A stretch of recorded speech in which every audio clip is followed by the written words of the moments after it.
Hello, I'm Senator Mike Enzi. I want to thank all of you that came out and gave me your thoughts during the listening sessions I held in Wyoming in August and early September. I appreciate all the great ideas and great Wyoming common sense. My Facebook and Twitter page continue to get more followers and likes. Then with your help, we can continue to share what's going on in D.C. with more folks in Wyoming. It'd be great if you could send this video to your friends and family, or even point them to my social media pages. Thanks for helping get the word out. Let's take a look at a few issues you've been asking me about. Mike from Powell urged me to vote against funding Obamacare. Rick and Gloria from Gillette fear that if Obamacare isn't defunded, they'll be taxed to death. Laura from Kemmerer said she would love to see the law defunded before the economy collapses. And Scott from Cheyenne asked that Senator Cruz and myself keep fighting the good fight in our efforts to defund Obamacare.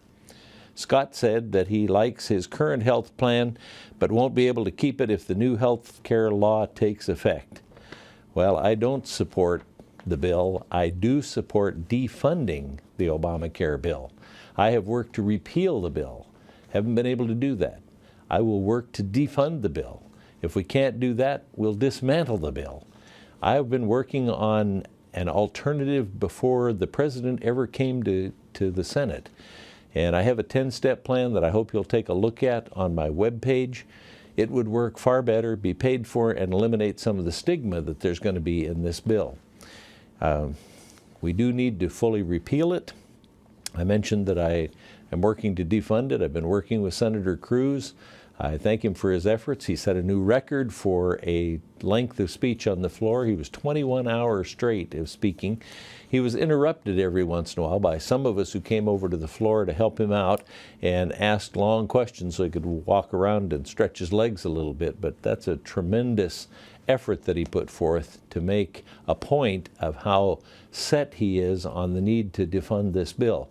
And you will be too when you see what it's going to do to you. So I have Pat from Powell, who thanked me for my efforts to make sure that Washington was not exempt from Obamacare. Pat said, regardless of how many millions are satisfied with Obamacare, the fact remains that senators and congressmen should not be exempt. Diane from Lovell said she didn't understand why Congress has to pass laws to force themselves to obey laws they've already passed. Clark from Story said, let Congress exempt themselves from it and then face voters next year as it takes full effect. And that's absolutely right. In the Wyoming legislature, we come under the laws that are passed there. That's how it ought to be with Congress. Congress should not get a special deal.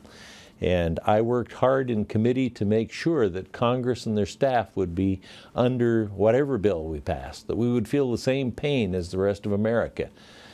As it turns out, the president during the recess said, no, that won't be necessary. You won't have to do that. Well, I'm in the process of putting Congress and their staff back under the bill, but I'm also including the president, his vice president, and appointees under the bill. I mean, the bill's named after the president. You'd think he'd want to be under it. Well, apparently he doesn't, and he doesn't want anybody else to be under it. But he wants America to have to take the tough pill of Obamacare. I'm going to make sure that Congress will understand your pain as you go through the process, because we're going to be under it. I'm doing everything I can to make sure of that. I want to thank you for watching and keeping me informed. Make sure to check my website, Facebook, and Twitter for more information about how I'm using your ideas to help in Washington.